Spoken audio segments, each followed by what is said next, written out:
நரகம் by Don brown. அத்தியாயம் 25. அது மன்னிப்பு அல்ல. லெங்டனுக்கு வேடிக்கையாக இருந்தது. அது ஓர் ஓவியரின் பெயர். வேசாரி. சியானா திக்கினாள். அந்த பாதையில் இருந்து ஓரடி பின்னால் எடுத்து வைத்தாள். தன்னுடைய சுவரோவியத்தில் செர்காட்ரோவா என்ற வார்த்தைகளை பதுக்கி வைத்த ஓவியர். லெங்டனால் சிரிப்பை அடக்காமல் இருக்க முடியவில்லை. வேசாரி வேசாரி. தன்னுடைய வினோதமான சூழ்நிலையை விளங்கிக் கொண்ட பின்னரும் தான் எப்படிப்பட்ட ஒரு பயங்கரமான விஷயத்தை செய்திருக்கிறோம் என்பதையும் அது விளக்குவதை நினைத்து லெங்டன் அதற்கு மேலும் ஆச்சரியப்படவில்லை. அதற்குதான் அவர் வெளிப்படையாகவே மிகுந்த மன்னிப்பு கோரியிருக்கிறாரே. ராபர்ட், நீங்கள் காயப்படும் முன்னரே இந்த ப்ரொஜெக்டரில் இருந்து பொட்டிசெலியின் படத்தை பார்த்திருக்கிறீர்கள் என்பது தெளிவாகிறது. வேசாரியின் சுவர் ஓவியத்தை குறிக்கும் மறை குறியீட்டையும் இது கொண்டிருக்கிறது என்பது உங்களுக்கு தெரியும். அதனால்தான் நீங்கள் கண் விழித்ததும் வேசாரியின் பெயரை திரும்ப திரும்ப சொல்லியிருக்கிறீர்கள். இவை எல்லாவற்றிற்கும் என்ன அர்த்தம் இருக்கும் என்று கணக்கிட்டு பார்க்க லெங்டன் முயற்சித்து பார்த்தார். ஜியார்ஜியோ வேசாரி 16ஆம் நூற்றாண்டு ஓவியர், கட்டிடக் கலைஞர் மற்றும் எழுத்தாளர். லெங்டன் அவரை எப்பொழுதுமே உலகின் முதல் கலை வரலாற்றாசிரியன் என்றே குறிப்பிட்டு வந்திருக்கிறார். நூற்றுக்கணக்கான ஓவியங்களை வேசாரி வரைந்த போதிலும், டசன் கணக்கான கட்டிடங்களை அவர் வடிவமைத்திருந்த போதிலும், அவருடைய மிகவும் பிரசித்தி பெற்ற படைப்பு lives of most excellent painters, sculptor and architects என்ற அவருடைய புத்தகமே. அது இதுநாள் வரை கலை வரலாற்று மாணவர்கள் படிக்க வேண்டிய தேவை உள்ள இத்தாலிய கலைஞர்களின் வாழ்க்கை வரலாற்றுகள் அடங்கிய தொகுப்பு. பாலோசோ வேஷியோவில் உள்ள 500 கூடத்தில் இருக்கும் வேசாரியின் சுவரோவியத்தின் மேல் பகுதியில் அவர் எழுதி வைத்த ரகசிய செய்தி 30 வருடங்களுக்கு முன்னர் வெகு மக்களுக்கு தெரிய வந்தது. அவர்கள் மனதில் படிந்துவிட்டது. முதல் செர்காட்ரோவா என்றாலே வேசாரி என்றாகிவிட்டது. பச்சை போர்க்கொடியில் காணப்படும் அந்த சின்னஞ்சிறு எழுத்துக்களை அந்த போர்க்களத்தின் குழப்பமான காட்சிக்கு நடுவே அவ்வளவு எளிதில் பார்த்துவிட முடியாது. இருப்பினும் வேசாரி ஏன் அந்த வினோதமான செய்தியை அதில் சேர்த்தார் என்பது குறித்து சில ஒருமனதான கருத்துக்கள் எட்டப்பட்டுள்ளன. அதில் முதன்மையானது என்னவென்றால், தொலைந்து போன லியோனார்டோ டாவின்சியின் ஓவியம் இந்த சுவற்றிற்கு 3 சென்டிமீட்டர்கள் பின்னால் மறைக்கப்பட்டிருக்கிறது என்பதை எதிர்கால சந்ததியினர் தெரிந்து கொள்வதற்கான தடயமே. சியானா படபடப்புடன் மரங்களின் ஊடாக பார்த்து கொண்டிருந்தாள். எனக்கு இன்னும் கூட ஒரு விஷயம் புரியவில்லை. நீங்கள் வெரி சாரி என்று சொல்லவில்லை என்றால் உங்களை ஏன் கொலை செய்ய முயற்சிக்கிறார்கள்? லெங்டனுக்கும் அந்த விஷயம் தெரியவில்லை. அந்த கண்காணிப்பு ஹெலிகாப்டர் நெருங்கி வரும் பஸ் என்ற ஒலி மீண்டும் கேட்டது. இப்பொழுது முடிவெடுக்க வேண்டிய நேரம் வந்துவிட்டதை லெங்டன் உணர்ந்து கொண்டார். வேசாரியின் பெட்டேலியா டை மார்சியோனோ ஓவியம், அல்லது நேற்றிரவு அவரை தாக்கிய துப்பாக்கிச் சூடு, அத்துடன் இறுதியில் தன் கண்ணுக்கு புலப்பட்ட பாதையை பார்த்தது ஆகியவற்றுடன் தாந்தியின் இன்ஃபெர்னோ எவ்வாறு தொடர்பு கொண்டிருக்கும் என்பதை காண அவர் தவறிவிட்டார். செர்காட்ரோவா தேடி கண்டுபிடி. மீண்டும் அந்த வெள்ளி நிற கேசம் கொண்ட பெண் ஆற்றுக்கு அப்பால் இருந்து தன்னை அழைப்பதை லெங்டன் கண்டார். நேரம் கடந்து கொண்டிருக்கிறது. பதில்கள் என்று ஏதேனும் இருக்குமானால் அவை பாலசோ வேஷியோவில் தான் இருக்கும். ஏஜியன் தீவுகளில் உள்ள பவளப்பாறைகளில் லாப்ஸ்டர்களை வேட்டையாடிய ஆரம்பகால கிரேசியன் நீர்மூழ்கி வேட்டையாடிகள் இடையே நிலவிய பழமொழி ஒன்று அவரிடத்தில் பளிச்சிட்டது. இருளடைந்த குகைக்குள் நீந்தி செல்லும் பொழுது உங்களால் திரும்பிச் செல்ல முடிகிற அளவுக்கு மூச்சுவிட முடியாத நிலை என்று ஒன்று வரும். அப்பொழுது உங்களுக்குள்ள ஒரே வாய்ப்பு என்னவென்றால், அறியப்படாத அப்பாதையில் முன்னோக்கியே சென்று வழியை கேட்டு பிரார்த்திப்பதுதான். தாங்கள் அந்த நிலையில்தான் இருக்கிறோமோ என்று லெங்டன் ஆச்சரியப்பட்டார். தங்களுக்கு முன்னால் இருந்த புதிர் தோட்டத்தில் அவர் தன் பார்வையை செலுத்தினார். அவரும் சியானாவும் பிட்டி பேலஸை அடைந்து இந்த தோட்டங்களில் இருந்து வெளியேறிவிட்டால் பின்னர் சிறிது தூரம் நடந்து சென்றாலே உலகின் மிக பிரபலமான பேண்ட் வேஷியோ நடைபாலத்தை கடந்துவிடலாம்.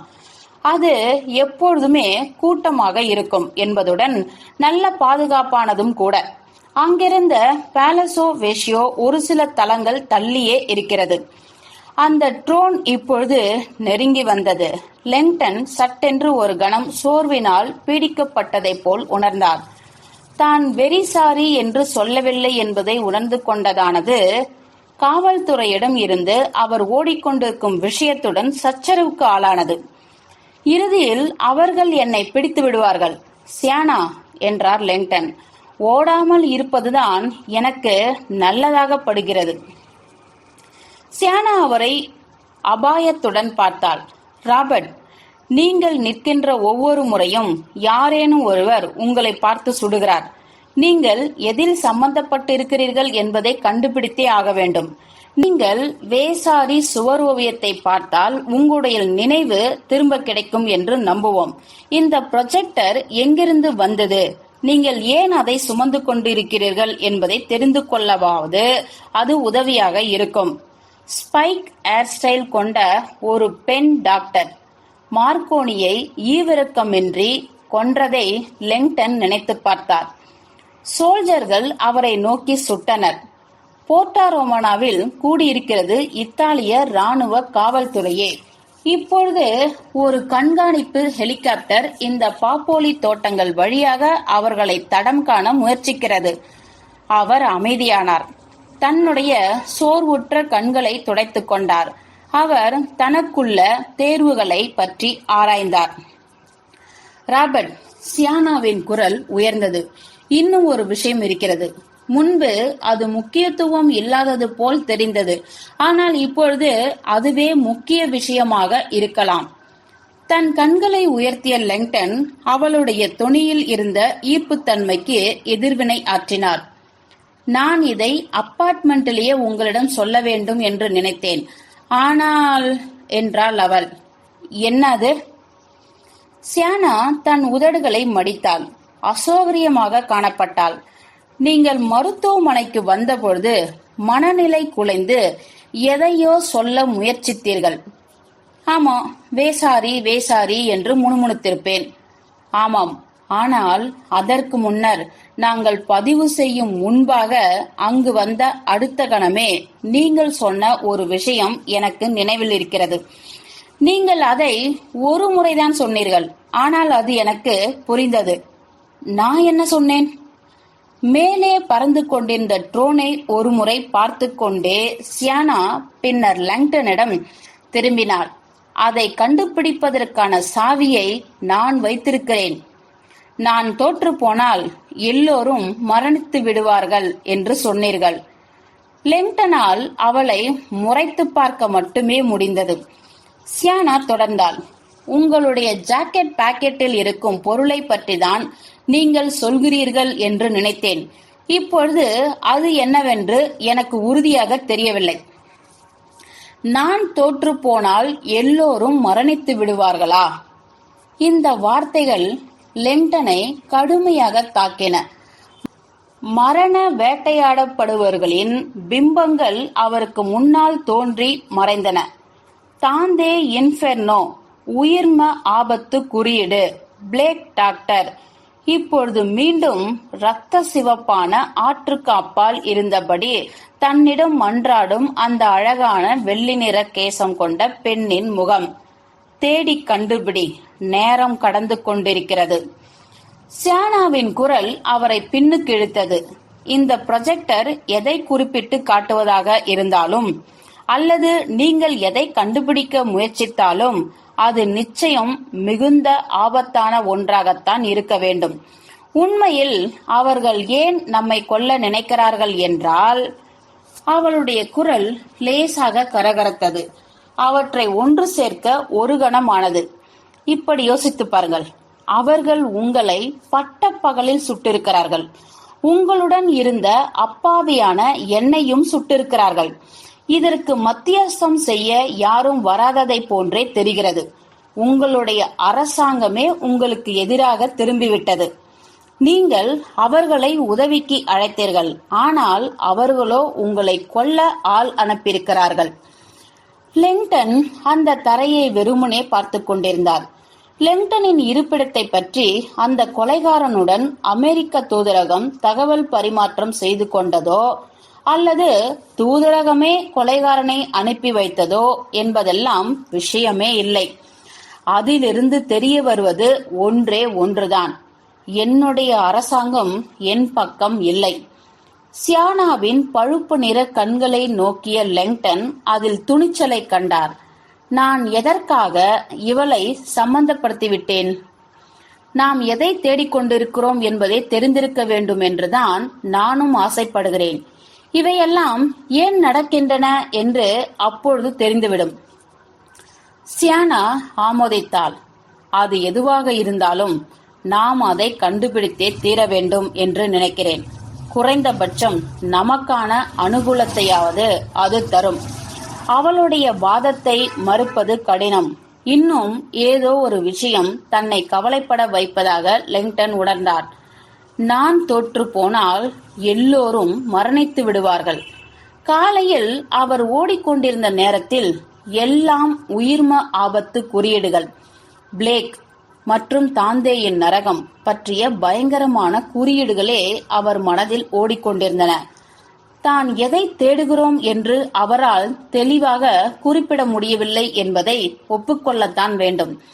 ஆனால் ஒரு பேராபத்து மிக்க நோய் அல்லது பெரிய அளவிலான உயிரியல் அச்சுறுத்தலுடன் சம்பந்தப்பட்ட சூழ்நிலையை பற்றி எண்ணி பார்க்க கூட முடியாத அளவுக்கு அவர் ஓர் அப்பாவி.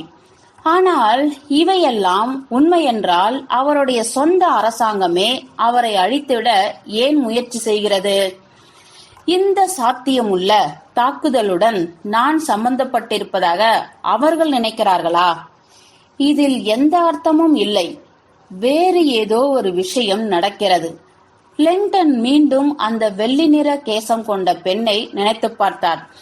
என்னுடைய மனக்காட்சிகளில் இந்த பெண்ணும் வருகிறாள். அவளை கண்டுபிடிக்க வேண்டும் போல எனக்கு தோன்றுகிறது. அப்படியென்றால் உங்கள் உணர்ச்சிகளை நம்புங்கள் என்றாள் சியானா.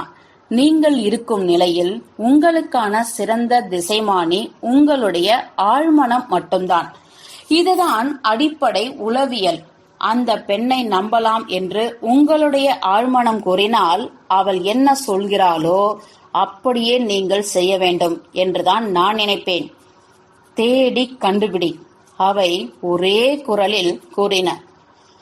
பெருமூச்சு விட்ட லெங்டன் தன்னுடைய பாதையை தெளிவாக தெரிந்து கொண்டார். நான் செய்ய வேண்டியதெல்லாம் இந்த சுரங்கத்திற்குள் நீந்திக் கொண்டே இருக்க வேண்டியதுதான். மிகவும் கடுமையான தீர்மானத்துடன் லெங்டன் தன்னுடைய சுற்றுப்புறத்தை ஆராயத் தொடங்கினார். தன்னுடைய பொருள்களை எடுத்து வைத்துக் கொள்ள முயற்சித்தார். இந்த தோட்டங்களில் இருந்து எந்த வழியாக வெளியேறுவது? சில பாதைகள் ஒன்றிணைகின்றன. அகன்று விரிந்திருக்கும் அந்த சதுக்கத்தின் முனையில் இருந்த மரங்களின் கீழ் அவர்கள் நின்றிருந்தனர். அவர்களுக்கு இடது பக்கம் சற்று தொலைவில் அரைவட்ட வடிவிலான காயல் ஒன்று எலுமிச்சை மரங்களும் சிற்பங்களும் சூழ அமைந்திருப்பதை லெங்டன் கூர்ந்து நோக்கினார். அது ஐசாலாட்டோ என்று நினைத்தபடியே தண்ணீருக்குள் பாதி உடல் புதைந்திருக்கும் புகழ்பெற்ற பெர்சியஸ் குதிரையின் உருவத்தை எண்ணி பார்த்தார். பிட்டி பேலஸ் அந்த வழியாதான் இருக்கிறது என்ற லெங்டன் ஐசாலோட்டோவிற்கு அப்பால் கிழக்கு நோக்கி சுட்டிக்காட்டினார். தோட்டங்களின் முக்கிய சாலைகளை நோக்கி கிழக்கு மேற்காக செல்லும் வயோட்டிலோன் சாலை, இரு வரிசையாக செல்லும் அந்த வயோட்டிலோன் சாலை நெடுகவும் உயரமான 400 வருட பழமை வாய்ந்த சைப்ரஸ் மரங்கள் வளர்ந்திருந்தன. அங்கே பாதுகாப்பே இல்லை என்ற சியானா மறைந்து கொள்ள முடியாத அதன் வீதிகளையும் வட்டமடித்துக் கொண்டிருக்கும் ட்ரோன் ஹெலிகாப்டரையும் சுட்டிக்காட்டினாள். நீ சொல்வது சரிதான் என்றார் லெங்டன் ஒரு பக்கமாக சாய்ந்தபடி. அதனால்தான் நாம் அதற்கு பின்னால் உள்ள சுரங்க பாதையில் செல்ல போகிறோம். அவர் மீண்டும் கை காட்டினார். இந்த முறை வயோட்டிலோனின் வாயுர் பகுதியில் புதர்களால் ஆன வேலியை சுட்டிக்காட்டினார். அடர்த்தியான பசும் சுவராக இருந்த அதில் ஒரு சிறிய வளைவான வாசல் வெட்டப்பட்டிருந்தது. அந்த வாசலுக்கு வெளியே ஒரு மெல்லிய வழித்தடம் தொலைவில் ஓர் இடத்தை நோக்கி சென்றது. அது வயோட்டிலோனுக்கு நிகராக செல்லும் சுரங்கம் போன்ற பாதை. இருபுறமும் ஓக் மர துண்டுகளினால் மூடப்பட்டிருந்த அது 1600களில் இருந்து உள்நோக்கி திரும்பும் வளைவாக கவனத்துடன் வெட்டப்பட்டிருந்தது. மேலே ஒன்றை ஒன்று பிணைந்து கொண்டு இலைகளால் ஆன கூரை போல் செயல்பட்டது. அந்த பாதை வழியின் பெயர் லா செர்ஷியாடா. நேரடியாக சொன்னால் வட்டம் அல்லது கூடை. அந்த வாசலுக்கு விரைந்த சியானா அதன் நிழல் அலர்ந்த வழியை உற்று பார்த்துவிட்டு புன்னகையுடன் அவரிடம் திரும்பி வந்தாள். நன்றாக இருக்கிறது. நேரத்தை வீணடிக்காமல் அந்த வாயிலின் வழியாக நழுவிய அவள் மரங்களுக்கு நடுவில் விரைந்தாள். லா செர்சியாடாவை புளோரன்ஸின் மிகவும் அமைதியான இடமாகத்தான் லெங்டன் எப்பொழுதுமே கருதி வந்திருக்கிறார். ஆனாலும் இன்று அந்த இருளடர்ந்த வழியில் சியானா மறைந்து கொண்டிருப்பதை பார்த்தபோது கீரிஸ் நாட்டு ஃப்ரீ டைவர்கள் பவளப்பாறை சுரங்களுக்குள் நீந்திக் கொண்டிருக்கையில் தாங்கள் வழியை கண்டுபிடித்து விட வேண்டி பிரார்த்திப்பதை நினைத்துக் கொண்டார். லெங்டனும் தன்னுடைய பிரார்த்தனையை சொல்லிக்கொண்டு அவளுக்கு பின்னால் விரைந்தார். அவர்களுக்கு 1/2 மைல் பின்னால் ஓவிய பள்ளிக்கு வெளியே ஏஜென்ட் ப்ரூடர் போலீஸ் மற்றும் மாணவர் கூட்டத்தின் நடுவே நடந்து வந்தார். அவருடைய சில்லிட்ட பார்வை தனக்கு முன்னால் இருந்த கூட்டத்தை விலக வைத்தது. தற்காலிக கட்டளை மையத்தை நோக்கி சென்ற அவர் தன்னுடைய கருப்பு வேனில் கண்காணிப்பு நிபுணர் அமைந்திருந்த அமைப்பிற்கு அருகாமையில் வந்தார். அந்த ஹெலிகாப்டர் ட்ரோனில் இருந்து சில கணங்களுக்கு முன்பு எடுக்கப்பட்ட புகைப்படங்கள் இவை என்றபடி அந்த நிபுணர் ப்ரூடரிடம் ஒரு டேப்லெட் திரையை தந்தார். அந்த வீடியோ படங்களை ப்ரூடர் ஆராய்ந்தார். பெரிதாக்கப்பட்ட 2 முகங்களின் மீது அவர் பார்வை நிலைத்தது. ஒரு கருத்த கேசம் கொண்ட ஆண், பொன்னிற குதிரைவால் கொண்டை போட்ட பெண். அவர்கள் இருவருமே நிழலில் மறைந்தபடி மரக்கூட்டத்தின் ஊடாக வானத்தை நோக்கி பார்த்து கொண்டிருந்தனர். Robert Langdon, Sienna Brooks. சந்தேகமே இல்லை. ப்ரூடர் தன் பார்வையை அந்த பகுதி முழுவதும் பறந்து விரிந்திருந்த பாப்போலி தோட்டங்களின் வரைபடத்தின் மீது திருப்பினார். அவர்களுடைய தேர்வு மிக மோசமானது என்று நினைத்து கொண்ட அவர் அந்த தோட்டத்தின் வடிவமைப்பில் பார்வையை செலுத்தினார். அது பறந்து விரிந்து சிக்கலானதாகவும் நிறைய மறைவிடங்களை கொண்டிருந்தது என்றாலும் அந்த தோட்டங்களை சுற்றி எல்லா பக்கங்களிலும் உயரமான சுவர்கள் இருந்தன. இதுவரை ப்ரூடர் தான் கண்ட களங்களிலேயே இந்த பாப்போலி தோட்டங்கள் தான் இயற்கையான மரண பெட்டிகளைப் போல் அமைந்திருந்தன. அவர்களால் வெளியேறவே முடியாது. உள்ளூர் அதிகாரிகள் எல்லா வழிகளையும் மூடிக்கொண்டிருக்கின்றனர். அவர்களை தேடவும் தொடங்கிவிட்டனர் என்றான் ஒரு ஏஜென்ட். எனக்கு தகவல் தெரிவித்துக் கொண்டே இருங்கள் என்றார் ப்ரூடர். மெதுவாக வேனின் பாலிகார்பனேட் செய்யப்பட்ட ஜன்னலை நோக்கி தன்னுடைய கண்களை உயர்த்திய அவர் அந்த ஜன்னலுக்கு பின்னால் வெள்ளி நிற கேசம் கொண்ட பெண் அமர்ந்திருப்பதை கண்டார். அவர்கள் கொடுத்திருந்த மருந்து நிச்சயம் அவளுடைய உணர்வுகளை மழுங்கடித்திருக்கும். ப்ரூடர் கற்பனை செய்வதை காட்டிலும். இருந்த போதிலும் அவளுடைய கண்களில் தெரிந்த அச்சம் மிகுந்த பார்வையை வைத்து இங்கே என்ன நடந்து கொண்டிருக்கிறது என்பதை அவள் துல்லியமாக தெரிந்து கொண்டிருக்கிறாள் என்பதையும் அவரால் சொல்ல முடியும். அவள் மகிழ்ச்சி அடைந்தார் போல் தெரியவில்லை. ப்ரூடர் நினைத்து கொண்டார். அப்படியென்றால் அவள் எதற்கு